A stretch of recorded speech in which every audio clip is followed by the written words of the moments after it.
최근 급 확산세를 보이고 있는 델타 변이 바이러스의 위력 앞에서 미국이 모든 빗장을 닫아 걸고 있습니다. 멕시코와 캐나다 등 인접한 국가들에 대해서 국경 통제와 육로 이동 제한 조치를 다음 달까지 연장했고, 유럽에 대해서도 앙겔라 메르켈 독일 총리 등의 요청에도 불구하고 입국 제한 조치를 계속해서 유지하기로 결정을 내렸습니다.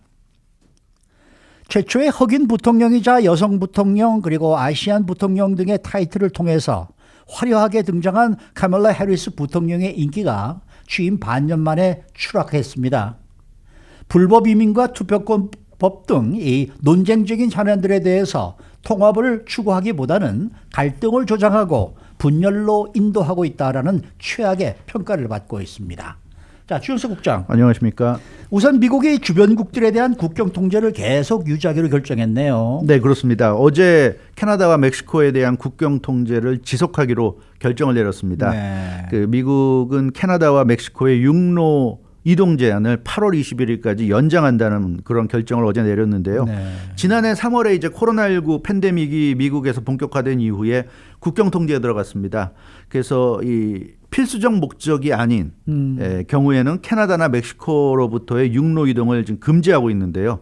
이 같은 캐나다, 멕시코 육로 이동 금지 조치를 매달 갱신하고 있는 상황입니다. 네. 근데 이게 그동안에는 당연히 갱신하는 것으로 생각이 돼 왔지만 최근 들어서는 이 백신 접종이 본격화되고 이 백신 접종을 맞은 사람들의 수가 늘어나면서 그 전 세계가 이제 좀 오픈하는 쪽으로 가고 있기 때문에 미국이 이 여름을 맞아가지고 이제는 더 이상 이걸 갱신하지 않고 끝내지 않겠는가 하는 예상이 높았는데 네. 여전히 갱신하면서 그런 기대를 무산을 시켰습니다. 최근에 역시 그 델타 변이의 급 확산세 속에 아직은 좀 불안하다. 그래서 육로 이동 금지 조치, 멕시코나 캐나다에서 육로로 이동하는 아주 그 에센셜한 핵심적인 꼭 필요한 그런 거 외에는 안 되는 것으로 결정을 내렸고요. 이게 매달 결정 내리는 거지만 지금 분위기 봐서는 뭐 올해 안에 이게 해제될 것 같지는 않다. 이런 분석이 나오고 있습니다. 근데 미국은 지금 이게 뭐 어쩔 수 없다라는 그런 입장 아닙니까? 그렇습니다. 젠 사키 백악관 대변인이 그 육로 이동 제한 연장 조치에 대해 설명했는데요. 네. 이 미국이 다른 나라 조치가 아니라 건강과 의료 전문가 지도를 따른 것이다 이렇게 강조했습니다. 그러니까 이게 무슨 정치적인 결정이 아니라 과학적인 판단에 따른 것이다 이렇게 강조했어요. 그러니까 멕시코나 캐나다가 기분 나빠할 게 아니다. 이제 이런 설명인 것 같고요. 백악관은 이번 주에 새로운 고위급 회의를 또 개최할 예정입니다. 네. 여행 제한, 미국 방문객의 백신 접종 의무화 가능성 등을 논의한다고 하는데요. 네. 아마 계속해서 이 제한을 강화할 것으로 보입니다. 완전히 제한이 좀 풀리는 것 같았는데 최근에 델타 변이 확산이고 지금 미국의 수치가 장난이 아니지 않습니까? 네. 굉장히 지금 심각한 상황이기 때문에 다시 닫아 걸고 있다. 이런 느낌이 좀 강한 그런 상황인데 앞으로 국경 통제라든가 해외여행 제한 같은 것들이 더 강화될 가능성이 높다는 지금 분석이 나오고 있습니다. 유럽도 이제 제한 조치를 좀 해제해달라 이렇게 요구를 했는데 이것도 지금 뭐 계속 그렇죠. 유지하겠다는 거 아닙니까? 그러니까 유럽은 뭐 국경을 접하고 있지는 않지만 이제 비행기를 통해서 이제 왔다 갔다 할 수 있기 때문에 미국은 그 유럽에서 입국하는 사람들을 엄격하게 통제했어요. 네. 시민권자 아니면 받아들이지 않고 그랬는데 유럽이 그래서 미국에 계속해서 여행 규제를 완화해 달라는 그런 의견을 지속적으로 피력을 했고요. 여러 레벨을 통해서. 지난주에는 앙겔라 메르켈 독일 총리가 백악관을 방문했습니다. 네, 그래서 네. 조 바이든 대통령을 만나서 직접 요청을 했어요. 페이스 투 페이스 얼굴 보면서.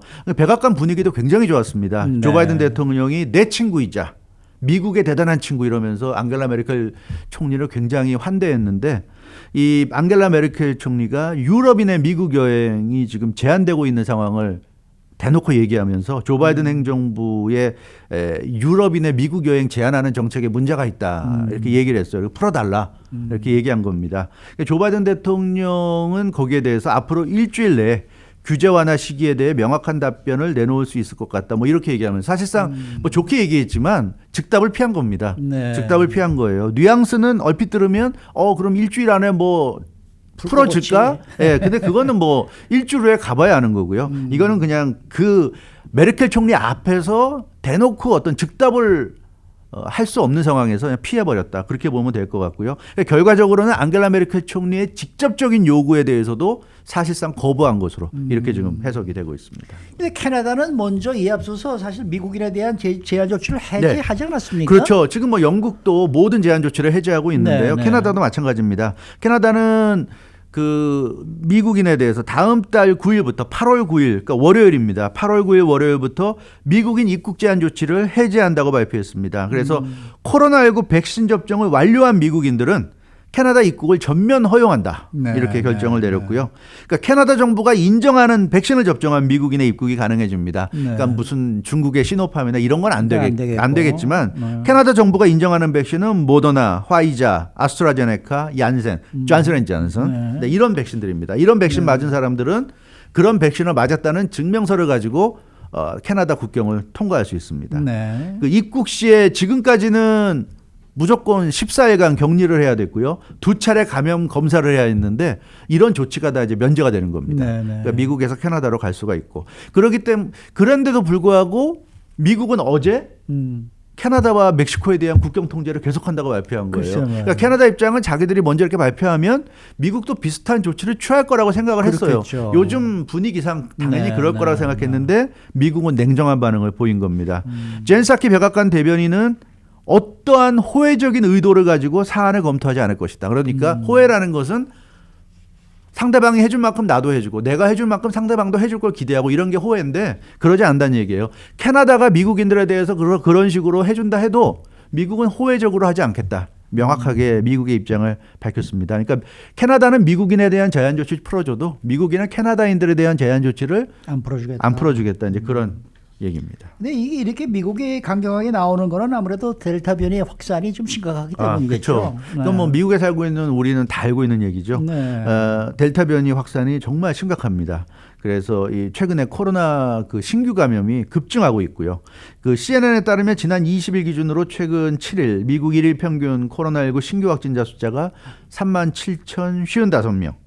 그 일주일 전 수치보다 무려 54%나 급증했습니다. 그래서 일주일 단위로 끊어보면 최하 50%뭐 어떤 곳은 2배 이상 뭐 굉장히 좀 급증하고 있는 그런 상황이고요. 2주 전 평균 확진자 13,665명에 비해서는 일주일 만에 그러니까 2주 만에 2.7배가 늘은 거죠. 거의 3배 정도 늘었다. 굉장한 폭증을 지금 보이고 있고 이 신규 확진 사례 중에서 미국의 신규 확진 사례 중에서 80%가 델타 변이입니다. 그러니까 미국에서 지금 10명이 감염되면 8명은 델타 변이에 걸리는 거예요. 그러니까 지금 미국도 굉장히 좀 심각하게 바라보고 있고요.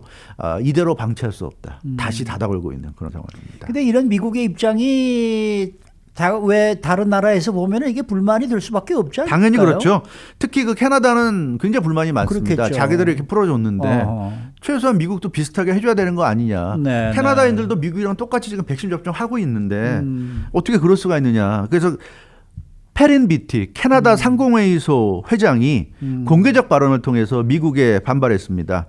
그 미국의 강력한 국경 통제, 여행 그러니까 입국 제한 등에 대해서 직격탄을 날렸는데요. 이 과학을 무시하는 처사고 가장 최근에 공중보건 데이터를 무시하는 처사다. 이렇게 미국에 직격탄을 날렸습니다. 미국은 이게 정치적인 조치가 아니라 과학적인 근거에 의한 조치라고 하지만 반대라는 얘기죠. 이거야말로 정치적인 조치다. 절대로 과학적인 데이터에 근거한 것이 아니다. 이렇게 얘기하고 있습니다. 왜냐하면 이 캐나다 상공회의소 회장이 이런 얘기를 했어요. 미국 내에서 지금 미국인들은 미국 내 자유롭게 왔다 갔다 하지 않느냐.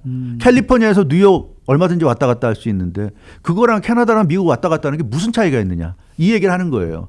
정말 미국이 지금 상황을 심각하게 생각한다면 미국인들도 다 금지시켜야지 맞는 거다. 그러면 캐나다인을 미국 못 오게 막는 걸 이해하지만 미국 내에서는 자유롭게 여행도 가고 할 거다 하면서 왜 캐나다인들이 미국 가는 건 막느냐. 아무런 그건 과학적인 근거를 댈 수가 없는 거다. 이렇게 캐나다 상공회의소 회장이 강력하게 질타했고요. 캐나다인이 똑같이 파이자, 모더나, 존슨앤존슨 맞았는데 미국인들처럼 캐나다인들이 맞은 백신은 뭐 다른 거냐? 사실 이것도 일리가 있는 얘기예요. 네, 그래서 이거는 납득할 수 없다. 기분 나쁘다. 캐나다가 아주 강력히 좀 반발했습니다. 유현진 선수가 토론토에 가서 경기를 가질 뻔했겠는데 이번에 또 다시 못 가게 되겠네요. 그런데 오늘 나온 소식 보니까 이제 간다 그래요. 간다 그래요? 네. 왜냐면 미국에서 캐나다 가는 걸 이제 허용을 해주니까. 근데 이제 캐나다에서 미국 들어오는 게 좀 문제가 될 수 있겠죠. 그렇겠네요. 네, 그래서 간다는 소식을 제가 본 것 같은데 좀 더 확인을 해봐야 될 것 같아요. 저도 간다는 네. 소식을 들었었는데 네. 지금 이 미국 정부의 이런 발표가 있으니까 또 이게 또 안 예. 되는 게 아닌가 그렇죠. 이런 그런 생각을 부분은 했거든요. 우리가 또 살펴봐야 될 것 같습니다. 그렇겠네요. 네. 자, 두 번째 소식은 카멜라 해리스 부통령이 당선되고 네. 취임할 때만 해도 정말 많은 관심 속에 네. 차세대 정치 스타로 주목을 받았는데 급격히 위상이 하락되고 있다. 네, 이런 하락하고 이제 소식이에요. 카말라 해리스 부통령이 앞서 설명해 주신 대로 역사상 최초의 흑인 부통령, 최초의 아시아계, 뭐 인도계니까 남부 아시안, 아시아계 부통령, 여성 부통령 각종 기록을 세우면서 취임했어요. 그렇죠. 그리고 그렇죠. 조 바이든 대통령이 워낙 고령이기 때문에 조 바이든 대통령 뒤를 이을 대권 주자로까지 여겨졌고요. 네, 예, 만에 하나 조 바이든 대통령 건강에 이상이 생기면 바로 대통령 되는 그렇죠, 거거든요. 그렇죠. 그렇기 때문에 굉장히 관심 대상이었는데 지금 취임한 지 이제 7월이니까 반년 지났는데 6개월 정도 지났는데 급추락하고 있는 그런 상황입니다. 최근 여론조사에서 부정 여론이 긍정 여론보다 더 높게 나왔어요. 굉장히 급추락했고 이 불법 이민 문제, 뭐 투표권법 이런 여러 가지 정치적인 견해차가 첨예한 현안에서 별다른 대응을 못하고 있는 그런 상황입니다. 여기에 또 본인 측근들, 부통령실 측근들의 내분 때문에 부통령실의 갈등이 표면화돼 가지고 지금 취임 6개월도 안 돼서 핵심 측근들이 잇따라 뭐 물러나고 떠나고 뭐 있는 그런 상황이고요. 그래서 핵심 현안을 조정할 만한 정치력이 없고 측근들을 컨트롤할 만한 리더십이 없다는 이런 아주 굉장히 그 냉정한 질타를 받으면서 지지율이 급락하고 있는 그런 상황입니다. 근데 지지율이지만은 부정평가가 더 높아진다는 게 이게 또 문제일 것 같아요. 그게 문제죠. 네? 맞습니다. 그 모닝 컨설트와 폴리티코가 최근에 여론조사 실시했는데요. 지난 16일에서 18일 사이에 등록 유권자 1997명을 대상으로 여론조사를 해서 어제 그 결과를 발표했는데 응답자의 47%가 카말라 하리스가 부통령으로서의 직무를 제대로 수행하지 않고 있다. 하하. 이렇게 얘기했고 45%는 제대로 수행하고 있다. 네. 그러니까 부정적인 여론이 긍정을 앞서버린 겁니다. 네. 그 지난달에도 사실은 카말라 하리스에 대한 여론이 차갑게 식어갔어요. 이미 그러니까 네. 취임하고 나서 한 서너 달 지나니까 벌써 냉정해졌습니다. 유권자들이. 그래서 6월 여론조사에서도 긍정과 부정이 똑같았어요. 45% 네, 45%. 그러더니 7월엔 급기야 이제 부정이 더 올라갔는데 이런 추세라면 계속 이제 부정과 긍정의 차가 더 벌어지지 않겠는가 이제 이런 느낌이 있는데요. 아무튼 취임한 지 6개월밖에 안 됐다는 점을 감안하면 굉장히 이례적입니다. 이게 뭐 한 3, 4년 갔다 그러면 충분히 이럴 수가 있는데 이제 취임한 지 6개월인데 이런다는 건 참 충격적입니다. 근데 그 여론조사 내용이 지금 뭐 그 살펴보면은 좀 더 충격적이라면서요. 네, 그렇습니다. 이 카말라 하리스가 최초의 흑인, 최초의 여성 대통령 아닙니까? 그러니까 여성 부통령의 그 상징성을 가진 인물인데 그런 장점을 지금 전혀 살리지 못하고 있어요. 이번 여론조사를 보니까 남성보다 여성들에게서 더 인기가 없었습니다. 그렇죠. 여성들이 더 싫어하는 것으로 나타났는데요. 네. 남성 응답자 중에 48%가 카말라 하리스 부통령에게 우호적인 그런 그 견해를 보였고 여성 중에서는 43%만이 하하. 호의적인 것으로 조사됐어요. 그러니까 네. 같은 여성 부통령인데도 불구하고 여성들이 더 안 좋아하는 그런 좀 상황으로 나타났고, 그러니까 여성들 입장에서 보자면 카말라 하리스가 잘해줘야 그래도 여성의 위신도 올라가고 여권이 더 신장이 되고 뭐 이런 좀 긍정적인 선순환이 될 텐데. 오히려 기대에 못 미치니까 여성들이 더 실망을 하지 않았는가 네. 이런 지금 해석이 나오고 있고 부통령으로서 지금까지 긍정적인 모습을 단 하나도 보여주지 못했다 이런 지금 평가까지 나오고 있습니다. 심각하네요. 네. 근데 이번 여론조사에서 보면은 뭐 정파적으로 극명하게 엇갈리는 거 이건 뭐 모든 여론조사가 그렇죠. 마찬가지겠습니다만은 마찬가지인데. 특히 공화당 성향 유권자들이 아주 별로 그렇게 안 좋아하는 것 같아요. 그렇습니다. 그래서 이제 갈등과 분열을 오히려 조장한다는 얘기가 나오고 있는데 물론 지금 말씀하신 대로 미국은 민주당 공화당 양당제이기 때문에 워낙 갈립니다. 그렇죠. 그 당연한 건데 네. 그렇다 하더라도 좀 카말라 하리스 부통령은 좀 더 심각한 정도가 거예요? 심하다 이렇게 볼 수 있는데요. 공화당 그 성향 유권자 중에서 이번 여론조사에 응한 사람들 중에서 단 6%만이 카말라 하리스를 허허. 지지하는 것으로 나타났어요. 네. 그러니까 아무리 대통령이나 부통령이 민주당이어도 6%라는 건 정말 이거는 심각한 그렇죠. 거예요. 네. 그래도 뭐 10몇 %, 20몇 % 정도 나와야 되는데 6%라는 건 심각하고 반면에 민주당은 85%가 우호적이었습니다. 네. 그러니까 카말라 하리스가 굉장히 정파적으로 지금 보이고 있다. 본인이 뭐 그렇게 행동을 본인 스스로는 나는 정파적으로 행동하지 않는다고 생각할지 몰라도 일단 바라보는 사람들은 그렇게 보는 것 같습니다. 공화당 지지자 중에서도 여성은 3%만이 카말라 지지했으니까 대단하네. 정말 심각하죠. 네, 심각하네. 그러니까 공화당 성향의 여성들은 거의 카말라 해리스를 안 좋아한다. 전멸입니다, 전멸. 네. 그래도 공화당 성향 남성들이 11%가 지지하는 거니까 네. 오히려 공화당 성향 남성들은 나름대로 카말라 해리스를 최소한은 지지를 해주는데 공화당 성향 여성들은 3%만이 지지하니까는요. 이건 아주 정말 심각한 네. 수준인 것 같습니다. 45살 이상에서 호감도도 41%에 불과해서 네. 나이 많은 사람들에게서 호감도가 좀 많이 떨어지는 것으로 나왔는데 사실 그 카말라 해리스를 보면 조 바이든 대통령이 지시를 내렸어요. 처음에는 카말라 해리스가 알아서 좀 뭔가 역할을 할 줄 알았는데 아무것도 안 하니까 조 바이든 대통령이 이민 문제를 해결하라고 아주 그랬죠. 역할을 줬어요. 맞아요. 그랬는데도 카말라 해리스 부통령이 좀 민기적 거리다가 6월 초가 돼서야 중남미 순방에 나섰는데 오히려 문제만 더 악화시켰다는 그랬죠. 평가받았습니다. 그렇죠. 네. 다들 기억하시겠지만 그때 중남미까지 날아가서 한다는 소리가 미국 오지 마라는 미국 오지 얘기만 말라 했어요. 그랬어요. 근데 굉장히 기분 나쁘잖아요. 네. 예. 그러면 뭔가 그런 얘기를 하면서 왜 자기가 그런 얘기를 하는지 좀 설명을 제대로 하든지. 근데 그런 설명도 못했고 아무런 뭐 역할을 못했어요. 그래서 오히려 중남미에서 미국에 대한 반감만 가져오는 그런 결과를 낳았고요. 또 6월 말에 남부 국경지대 미국과 멕시코 국경 지역을 방문했는데서도 거기서도 사실 별다른 성과가 없었습니다. 그래서 민주당 내에서도 굉장히 좀 우려하는 분위기가 지금 나오고 있다는 소식입니다. 조 바이든 대통령이 고령이기 때문에 여차하면 다음 대선에서는 카말라 해리스가 간판이 될 가능성이 있는데 지금 하는 거 봐서는 카말라 해리스를 간판으로 내세웠다가는 민주당이 대통령을 고소하고 연방상원 다 망하겠다. 이런 위기의식이 지금 나오고 있다는 거죠. 그래서 이걸 어떻게 해야 되느냐. 그렇다고 지금 부통령인데 뭐 정말 속된 말로 카말라 해리스 뭐 끌어내릴 수도 없고 굉장히 좀 기대치에 못 미치는 것 같아요. 카말라 해리스가 전혀 좀 정치적인 역량이라든가 이런 걸 못 보여주고 있다는 점. 물론 부통령이 어떻게 보면 약간은 좀 형식적인 제라고 할 수도 있겠습니다만 그래도 본인 하기에 따라서는 굉장한 또 역할을 할 수도 있는 건데 생각보다는 참 지금까지는 좀 그런 것 같아요. 이분이 좋은 찬스를 못 살리고 있네요. 그렇죠. 그렇죠. 맞습니다. 네. 바이든 정말 대통령 혹인데. 혹이죠. 바이든 대통령도 고령이고 그래서 그럼요. 아직 코로나도 확산되고 그래서 활동이 그렇게 활발하진 않거든요. 네. 대신해서 카말라 해리스가 여러 가지 역할을 할 수 있을 텐데 생각보다는 참 그렇잖아요. 정치적 역량이 좀 미치지 못하는 그런 사람인 것 같습니다. 수고 많으셨습니다. 주영석 국장이었습니다.